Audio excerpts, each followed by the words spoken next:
Let's be honest, most of us grew up thinking world cinema begins with Parasite and ends with Money Heist. Subtitles feel like homework, right? But here's the thing, cinema doesn't need language, it just needs heart. So today, let me take you on a trip across the globe with seven non English films to start with. Think of this video as a Netflix account without region restrictions. We'll travel from Iran to Denmark, Korea to Japan, even Hungary. Basically, the full world tour. And trust me, these aren't just good films. They are the kind of films that quietly crawl under your skin.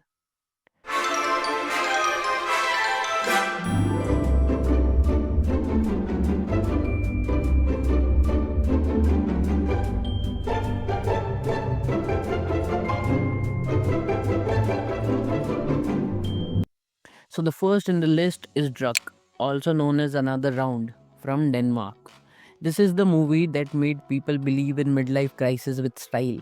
Mads Mikkelsen plays a teacher who, along with his friends, runs a bizarre social experiment.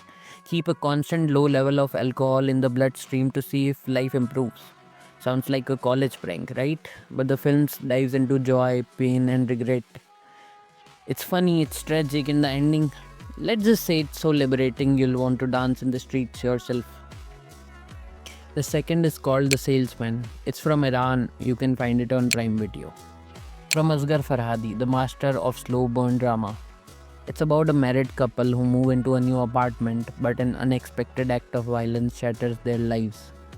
Instead of going all Bollywood revenge thriller, the story chooses restraint. It's about dignity, guilt, and that silent breakdown that happens in relationships. The real tension is not what happened, but in how the couple chooses to live with it. The third in the list is called Burning from South Korea. You can also find it on Prime Video.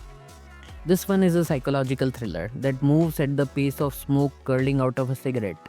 Based on Murakami's short story, it follows a young man, his mysterious childhood crush, and her wealthy new friend, played by Steven Yeun.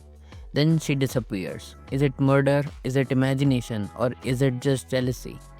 The film never tells you outright, and that's what makes it so haunting. You leave the film with more questions than answers, which is exactly the point. Fourth one I'm gonna suggest is called Son of Soul from Hungary. You can find it on Apple TV. This one is intense, set inside Auschwitz during the Holocaust. It follows Soul, a prisoner forced to burn bodies in the crematorium. One day he finds a boy he believes is his son and he becomes obsessed with giving him a proper burial. What makes the film unforgettable is the way it's shot almost entirely in close ups. The horrors of the camp blur in the background while Saul's face carries the weight of history.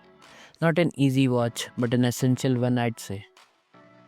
Fifth one on the list is Shoplifters from Japan. Family isn't always about blood, sometimes it's about who's willing to steal bread with you. Shoplifters is about a ragtag family of outsiders living on the margins of Tokyo. They steal small things to survive, but when they take in an abandoned child, everything changes.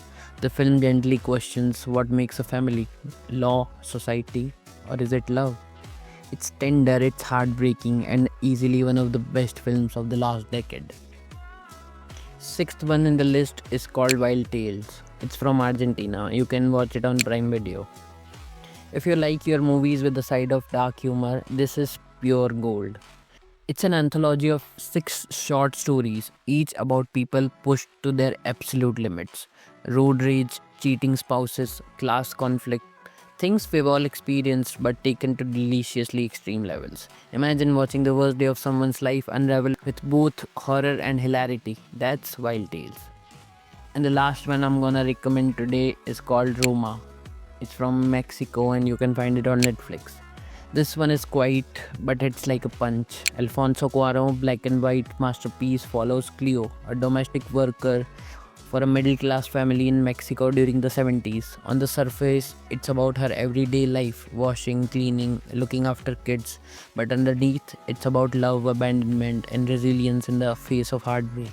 Every frame feels like a painting, and by the end, you'll feel like you lived inside Cleo's world. So that's our little world tour of cinema. Seven films, seven countries, one common thread: They remind us that humanity doesn't need translation. Which one are you watching first? And more importantly, are you finally done being scared of subtitles? Drop your pics in the comments. And hey, if this video gave you new films for your watch list, don't forget to like, share, and subscribe. Because at the final take, we don't just watch movies, we recommend the ones worth losing sleep over.